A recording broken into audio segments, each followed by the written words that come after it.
असं मी काही लोकांकडून ऐकलेलं आहे. पण मला असं वाटतं की ह्या वेळेला जसं पुराणामध्ये सांगितलेलं आहे की पित्र जे आहेत आपले ते हे 15 दिवस हे धरतीवरती त्यांना पाठवलं जातं की जाऊन तुम्ही तुमच्या आप्तजनांना भेटा.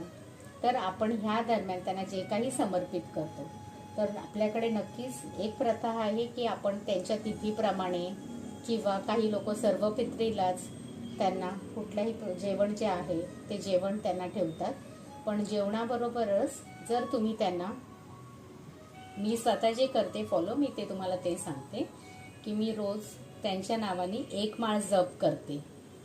जसं आता मी स्त्री असल्यामुळे मला माझ्या आईवडिलांचेही पूर्वज, ते माझे पूर्वज आहेत, त्याशिवाय माझे पती जे आहेत त्यांचे पूर्वजसुद्धा माझेच आहेत.